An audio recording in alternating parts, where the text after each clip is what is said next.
multo sa Catandala Bridge.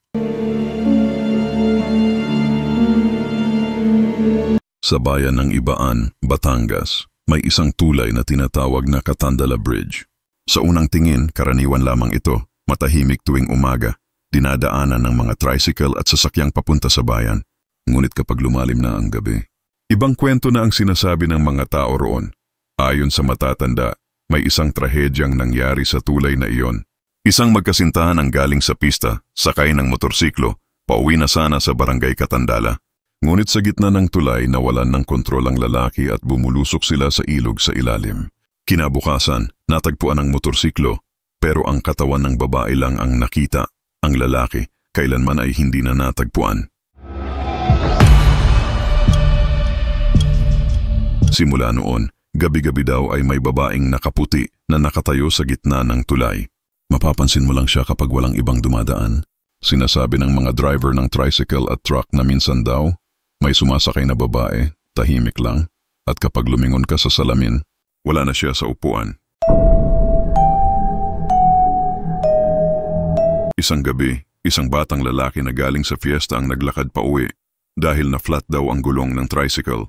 Sa pagdaan niya sa Catandala Bridge may nakita siyang babae, basang-basa, nakatingin sa kanya at humihingi ng tulong.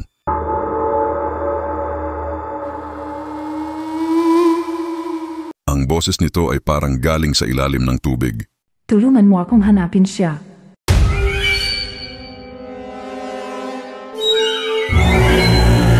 Tumakbo ang bata pa uwi sa takot. Pagdating niya sa bahay, wala siyang boses, nanginginig at hindi makapagsalita. Kinabukasan nang dinala siya sa albularyo, sinabi nito, "Hindi ka dapat tumingin sa mata ng babaeng iyon. Hanggang ngayon hinahanap pa rin niya ang lalaki sa ilog, ang kaluluwa ng kanyang kasintahan."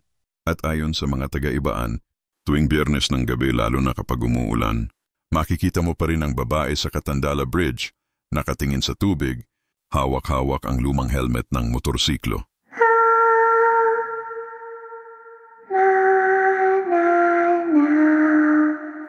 Makalipas ang ilang taon mula nang mangyari ang trahedya, naging karaniwan na sa mga taga-Ibaan ang mga bulong-bulungan tungkol sa Catandala Bridge.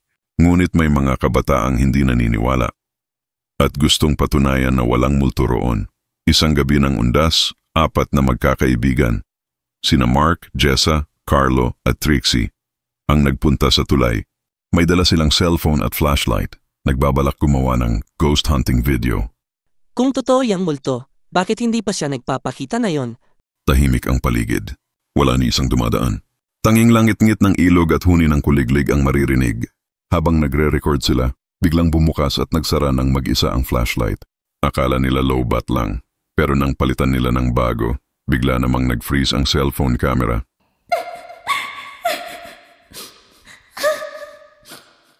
Si Trixie, napansin ng isang babaeng nakatayo sa kabilang dulo ng tulay. Uy, may tao. Ngunit nang ilawan nila, wala naman. Paglingon nila sa kabilang gilid, doon nila nakita isang babaeng nakaputi, basa at walang mukha. Ang buhok nito ay basa at nakadikit sa pisngi. Dahan-dahan itong lumapit, kaluskos lang ng basang paa ang maririnig sa semento ng tulay.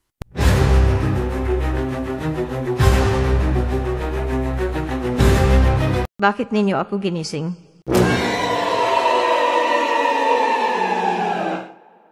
Isa-isa silang tumakbo. Pero nang tumawid si Carlo sa gitna ng tulay, biglang may kamay na humila sa kanya pababa.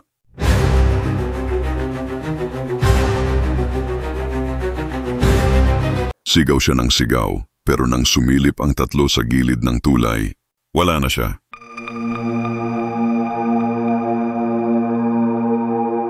Kinabukasan, natagpuan ng mga pulis ang cellphone ni Carlo sa gilid ng tulay. Basa, ngunit gumagana pa. Nang pinanood nila ang huling video, maririnig ang mga sigaw at tunog ng tubig. Ngunit bago mag-black screen, isang boses ang malinaw na nagsalita.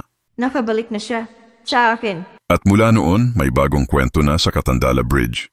Kapag may nagdaraan daw sa gabi, may lalaking nakaupo sa gilid ng tulay, basang-basa, may hawak na helmet. Tahimik lang pero minsan tumitingin at ngumingiti. Ang sabi ng mga taga roon. Yan si Carlo. Sinama na siya ng babaeng multo. Matapos mawala si Carlo, hindi na muling tinahak ng mga taga-Ibaan ang Catandala Bridge tuwing gabi. Maraming driver ang nagkwento na may nakikita silang lalaking nakaupo sa gilid ng tulay, nakatingin lang sa ilog, minsan ay parang may kausap na babae. Dahil sa takot ng mga tao, ipinatawag ng barangay ang isang matandang albularyo mula sa Lipa, si Mang Rodelio. Kasama niya ang isang pari mula sa bayan, si Father Tomas, na may balak basbasa ng tulay at ipanumbalik ang kapayapaan doon. Gabi ng Biyernes, dinala nila ang mga kandila, rosaryo at holy water. Tahimik ang paligid. Habang nagdarasal, biglang lumakas ang hangin at bumuhos ang ulan.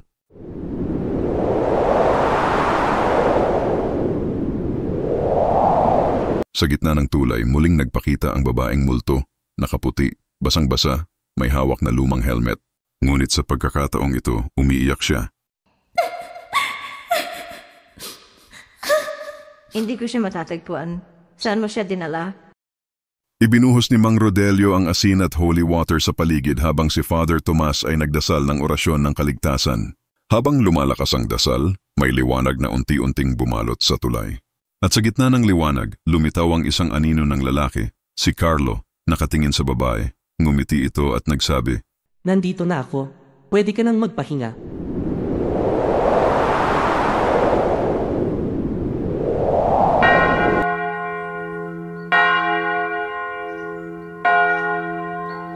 Lumapit ang babae, humawak sa kamay ng kaluluwa ni Carlo at pareho silang naglaho sa liwanag. Mula noon, tahimik na muli ang Catandala Bridge. Wala nang nakakakita ng babae o lalaki sa gabi at ang ilog ay tila kumalma. Bago umalis, sinabi ni Father Tomas, Ang pag-ibig, kahit sa kamatayan, kayang magbigay ng kapayapaan.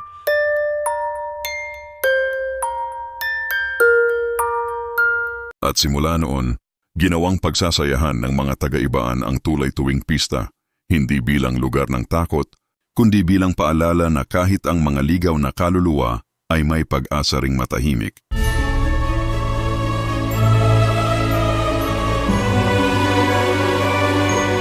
Maraming salamat sa muling pakikinig ng maikling kwento. Kung gusto mo pang makinig ng iba't ibang kwentong alamat, mga kwentong pambata na may aral at mga kababalagahan, bisitahin ang playlist ng Pinoy Horror Movie sa aking YouTube channel. At huwag kalimutang i-subscribe ang Jonas Mini Vlog para updated ka sa bawat kwento.